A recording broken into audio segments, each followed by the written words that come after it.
On pourrait aussi se permettre d'ouvrir le fichier tabulaire sur Google F Pro. Si cela marche bien, en fonction du temps, je vais vous montrer cette manipulation. Dans le cas contraire, on va la remettre à plus tard. Donc, est-ce qu'il y a une question avant qu'on ne passe à l'étape de Google F Pro? Actuellement, l'étape de QGIS, elle est OK. Nous passons maintenant à l'étape de Google F Pro. Est-ce qu'il y a une question? Si oui, je suis disponible. S'il y a une question par rapport à Google F, on a QGIS d'abord avant qu'on ne passe à Google F Pro. S'il y a une question, vous notifiez la question par écrit et je vous réponds à l'instant T. Ne vous sentez pas gêné. C'est une formation ouverte à tout un chacun. Si vous souhaitez aussi souhaitez intervenir par vocal, on peut relancer ça. Je n'ai pas bien compris la conversion en données linéaires. OK. Donc, la conversion en données linéaires est ce qui n'a pas été compris. Donc, on suit ensemble cette étape-là. Voilà. Donc, je pense que la conversion en fichier ponctuel est un élément qu'on connaît tous. Donc, passer de Excel à un fichier ponctuel, vous pouvez passer par le format CSV, par le format Excel de base XLS. Voilà, ça dépendra de vous. Donc, si cela est fait, je vais revenir rapidement sur l'étape de la conversion. M. Oscar n'a pas suivi cette étape-là. Donc, la conversion, c'est-à-dire passer d'un fichier linéaire, autant pour un fichier ponctuel à un fichier linéaire. On a nos différents points qui sont là. Maintenant, cette étape-là, j'ai omis un élément important, c'est fait de façon volontaire, parce que la configuration du fichier Excel ou du fichier ponctuel guide le choix des paramètres dans la conversion en ligne. Donc, vous tapez en recherche point vers ligne, simplement. Excusez, je ferme ça. C'est une manipulation standard. Voilà, vous pouvez passer directement par l'option de recherche point vers ligne ou bien passer par le bouton ci. Voilà, le bouton de la boîte à outils. Donc, dans l'option point vers ligne, vous lancez ici l'algorithme qui est la point vers ligne. Vous lancez cela et vous avez accès à ce panneau-là. Dans ce panneau, vous intégrez la donnée ponctuelle. Si cela est fait, vous cochez ici l'option créer les chemins fermés. Vous cochez simplement ça. Et le reste de la manipulation varie en fonction de la configuration du fichier Excel. Comme le fichier Excel est très bien configuré, nous passons de la bonne B1 à la bonne BX. Donc, l'ordre est respecté. Donc, on n'a rien à paramétrer au niveau de ordonner l'expression du groupe de cheminement, puisque ce sont des éléments optionnels. Donc, on ignore cela. Et on crée un fichier, soit temporaire, soit un fichier définitif, en cliquant sur enregistrer vers un fichier. Dans le cas de l'exemple, si je vais laisser un fichier temporaire, je vais cliquer sur exécuter. De façon automatique, la ligne est créée, tout simplement. Simplement et facilement. Est-ce qu'il y a une question? Si oui, vous pouvez la poser. S'il y a une question, c'est le moment de la poser. Une question, comment avoir l'extension? OK. L'extension que j'utilise pour ouvrir le fichier Excel de base sans pourtant passer par séparateur point virgule, CSV, tous ces fichiers-là, c'est l'extension ici, vous cliquez sur l'option extension. Ensuite, installer, gérer les extensions. Vous devrez être connecté à ce moment-là. Si vous n'êtes pas connecté à ce moment-là, donc avec cette option, si vous cliquez sur tout vous permet d'accéder à l'ensemble des extensions disponibles sur QGIS et vous cliquez en recherche Excel. Tout simplement Excel et vous allez voir dans les options d'Excel le fichier qui est là. L'extension autant pour moi qui est appelée Spreadsheet Layers. On peut bien laisser l'extension. Je vous donne le nom. Vous pouvez ici, vous pouvez faire une recherche directement par le nom et ça ne gêne pas. Mais moi, voilà, comme le nom il est en anglais, il est parfois complexe à mémoriser.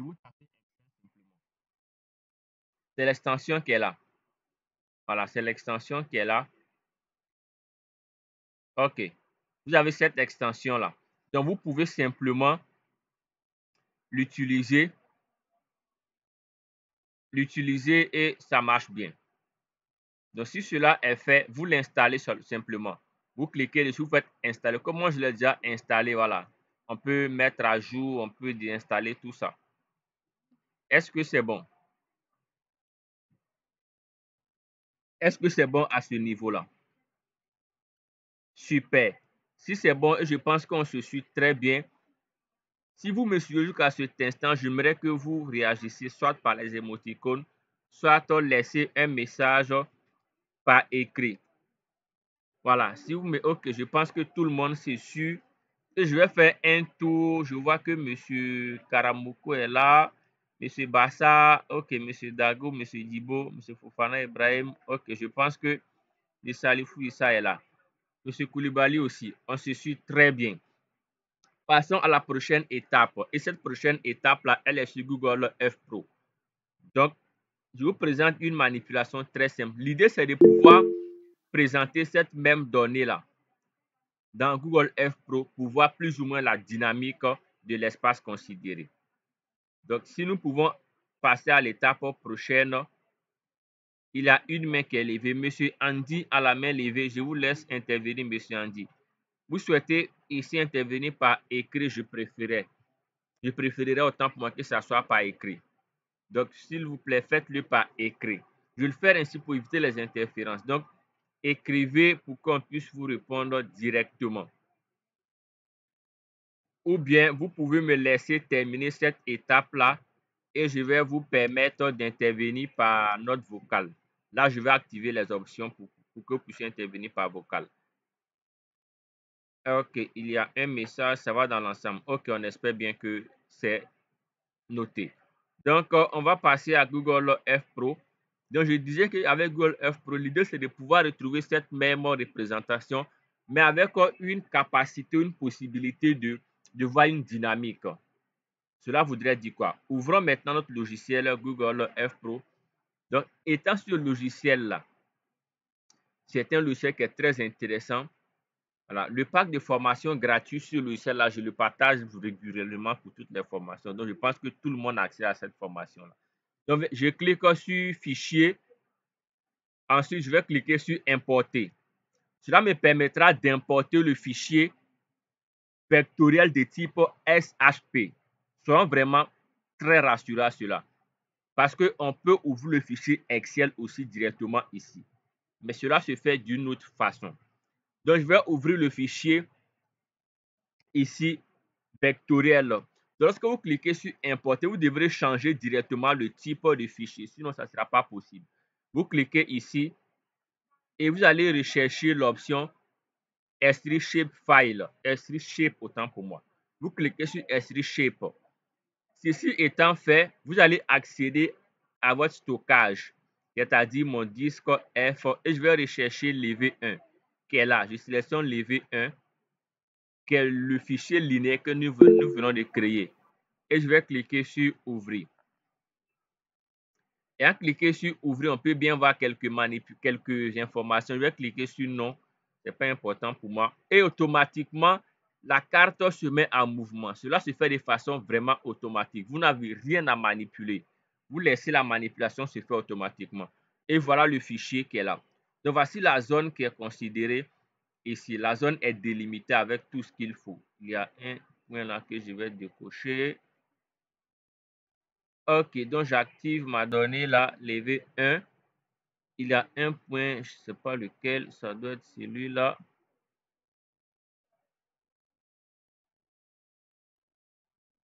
Ok, je vais décocher toutes les données qui sont là.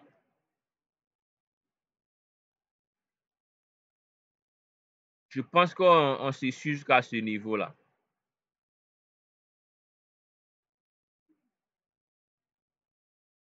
Je pense qu'on se suit jusqu'à ce niveau-là. Levé 1, ok. Et voici ici ma donnée. On peut bien voir la limite. Si on souhaite faire des modifications, tout ça, c'est possible. Hein. Voilà, vous avez la possibilité de modifier tout ce que vous voulez, tout ça. Changer le nom de la donnée, changer le style de la donnée, tout est possible à partir de Google F Pro. Comme je n'ai pas voulu que ça soit une formation Google F Pro, donc j'ai vraiment ignoré ces étapes-là. On peut modifier le style, la largeur du trait, la couleur du trait. Et tout ça, ce sont des éléments vraiment accessibles à tous ceux qui sont connectés. Je l'espère pour tout le monde. OK, on peut bien voir là. Maintenant, un élément important, c'est de pouvoir évaluer la dynamique. Mais avant cela, j'ai l'impression qu'il avait un message. Je vérifie. L'écran est bien visible chez moi. Moi, je ne vois plus l'écran. OK, si vous ne voyez pas l'écran, c'est lié à la connexion à votre niveau. Donc, je parlais de la dynamique. On peut vérifier ici. Cette donnée elle est de 2024. On peut bien voir en bas ici. Donc, on verra bien en 1950, 1980, comme elle était la même zone. Voilà, on peut voir cela.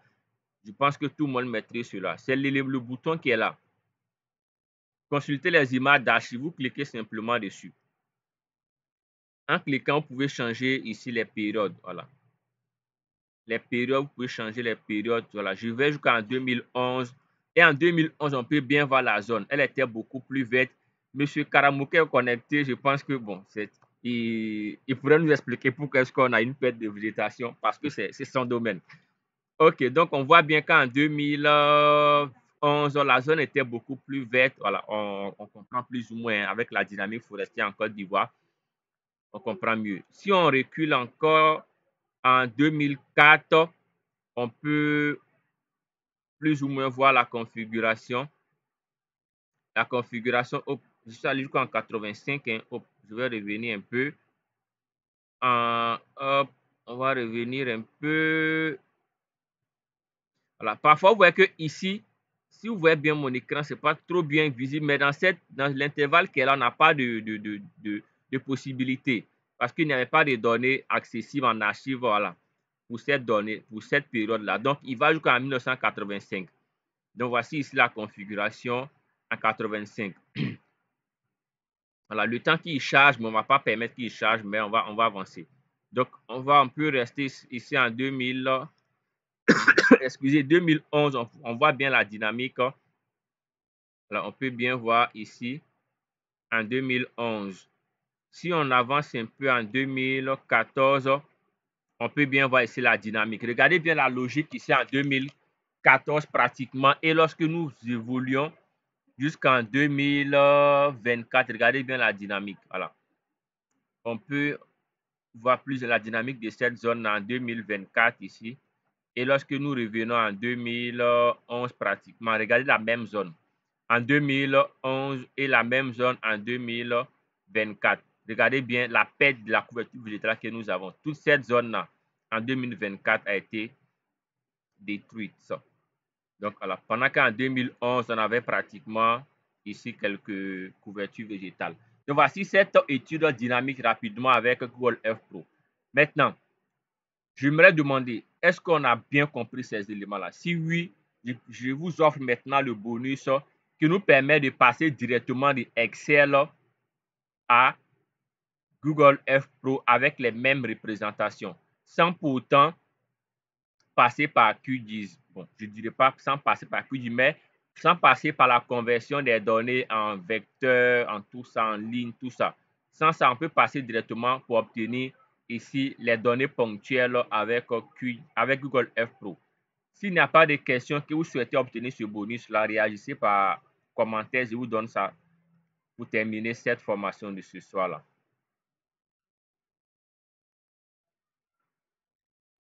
Ok, donc réagissez, réagissez. Je vous donne ce bonus-là pour terminer ce soir-là.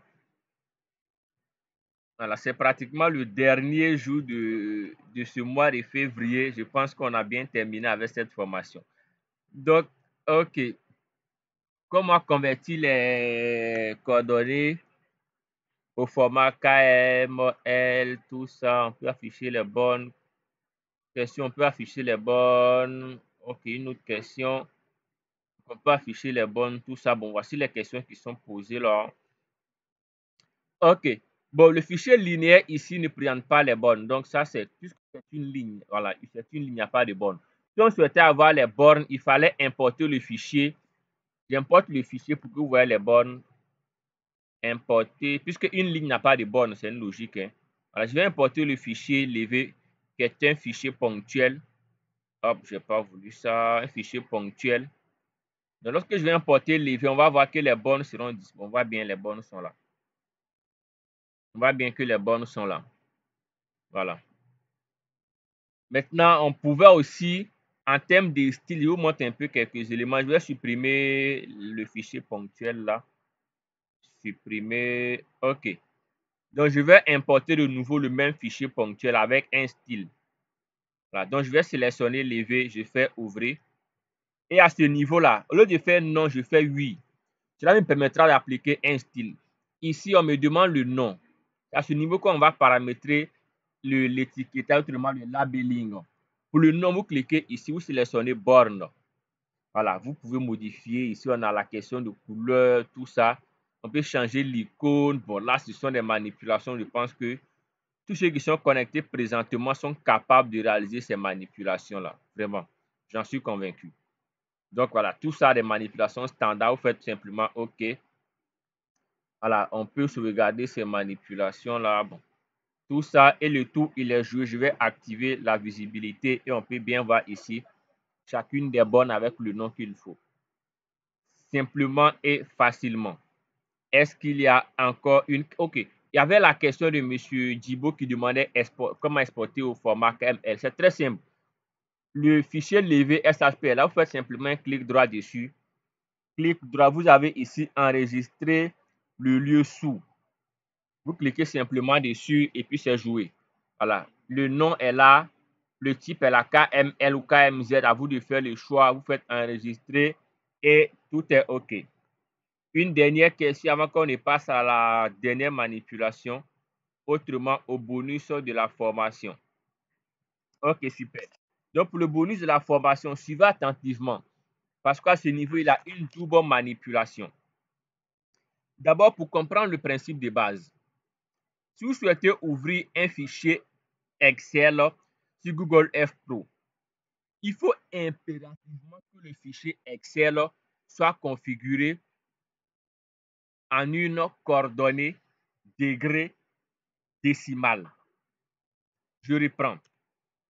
Le fichier Excel que nous avons ici, bon, je vais ouvrir ça directement dans QGIS.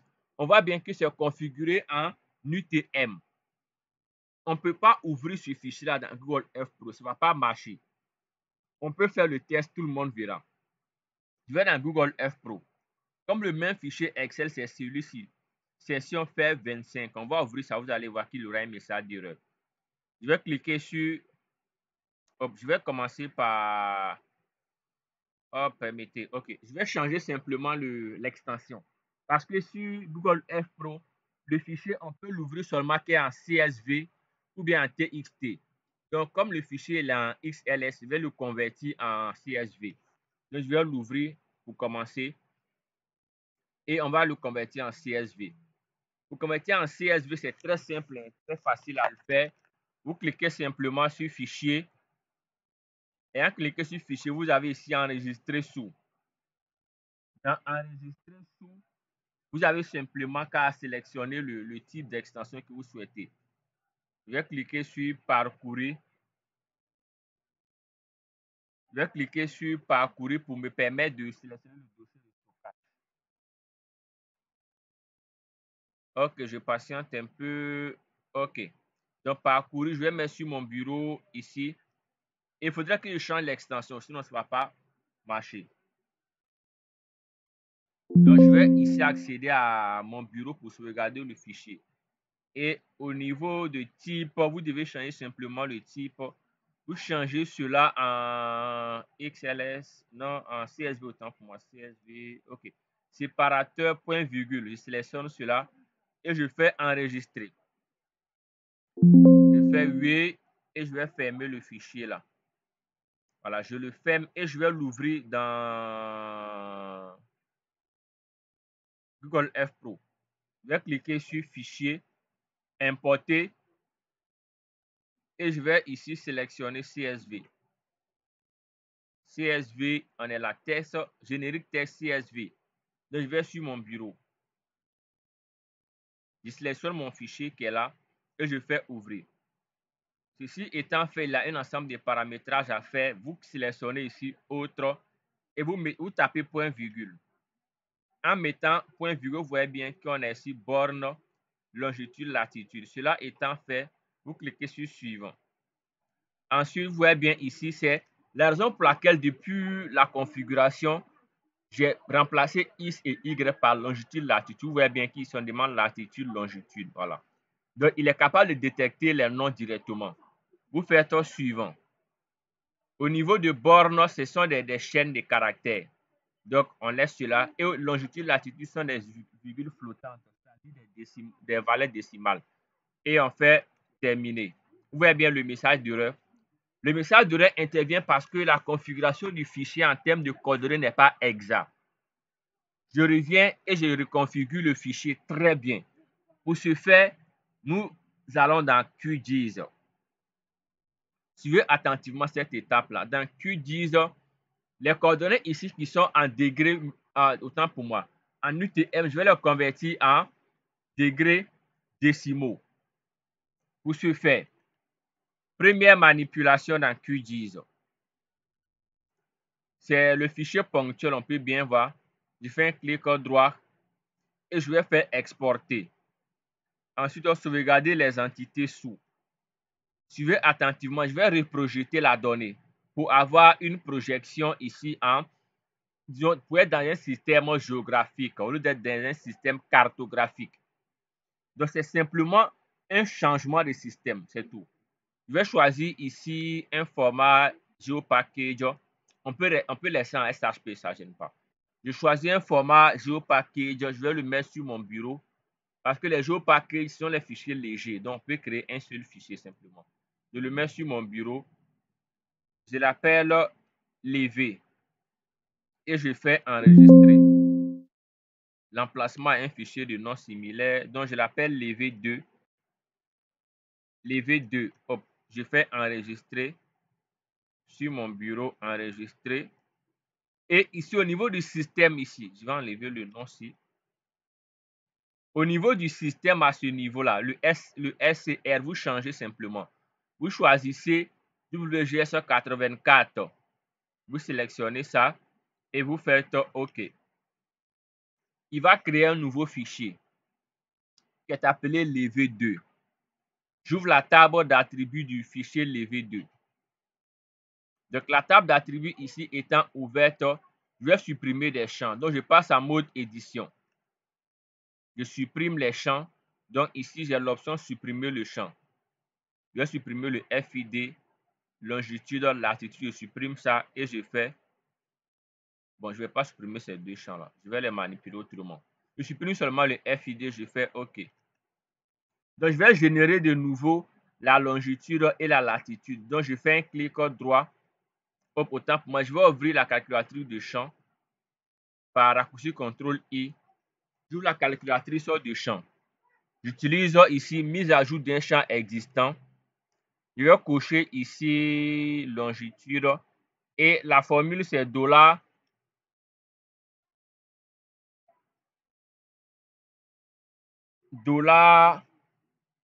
$X pour la longitude. Vous voyez bien maintenant qu'on a moins 5,29. Donc, il va remplacer les données. Vous voyez bien que les données sont maintenant ici. On a les valeurs négatives parce qu'en Côte d'Ivoire, nous sommes à l'ouest. Donc, on a les valeurs négatives pour la longitude.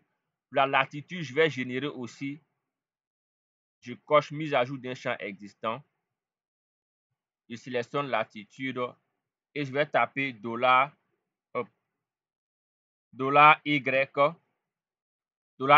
et je fais OK. Ceci étant fait, j'ai maintenant mes coordonnées qui sont bien configurées. Il va rester à les exporter. Pour les exporter, c'est très simple. Vous faites un CTRL A, hop, hop, hop, hop, hop, la table d'attributs, je l'ai fermée. Donc, j'ouvre la table d'attributs de nouveau. J'ouvre la table d'attributs là. Elle est à quel niveau là? OK, je l'ouvre. Je vais la sauvegarder, la modification, enregistrer tout ça. Je fais CTRL A pour sélectionner toute ma table. Ma table étant sélectionnée, je clique sur le bouton pour copier. Je copie, c'est la même option avec le CTRL C, donc c'est similaire. Je copie toutes les données Je vais dans Excel, j'ouvre Excel et je vais coller le fichier ici. Étant dans Excel, je vais coller ma donnée. Voilà. Je vais coller avec une option un peu particulière là. OK. OK. Cette option elle est bonne. Donc, je colle la donnée. Maintenant, la donnée étant collée, il y a des informations qui ne sont pas utiles. Donc, je vais les enlever. Voilà. Les informations comme ici, le champ-ci. Donc, je sélectionne et clic droit, je fais ici supprimer. Et ici, il faut remplacer les virgules. On va 5 points. OK. Donc, je vais sauvegarder directement. On ne va pas se casser la tête. Clic, enregistrer ici en CSV. Là, je vais sauvegarder cela sur le bureau. Je vais l'appeler levé 2, mais je le mets en CSV. Hop, donc je clique sur parcourir. Je sélectionne le bureau. Le type de sélection CSV, séparateur point virgule, on est là. Donc le nom, je l'appelle levé 2. Je fais enregistrer. Je fais OK. Cela étant fait, je vais dans Google F Pro et je fais importer. Fichier importé, levé 2, ouvrir. Autre, je coche et je mets ici point virgule. Je fais suivant. Latitude, longitude, c'est bon, je fais suivant. Ici, je sélectionne longitude, virgule flottante, latitude, virgule flottante. Vous allez voir ici pourquoi j'ai laissé, je n'ai pas modifié. Vous allez voir toujours un élément important. Je fais terminer. Ensuite, voulez-vous appliquer un style? Je vais faire non. Voilà, ça ne m'intéresse pas. Et je vais décocher ça. Ma donnée est en cours de création, c'est-à-dire levé 2. On peut cocher. Et ici, voici mes points qui sont là. Mes points sont là. Tandis que la première manipulation, les points n'ont pas réussi à être générés parce que le fichier n'était pas en degrés décimaux. Donc, c'était le bonus pour ce soir. Je pense qu'on a fait le tour de la question. Et s'il y a des questions, je suis là et on va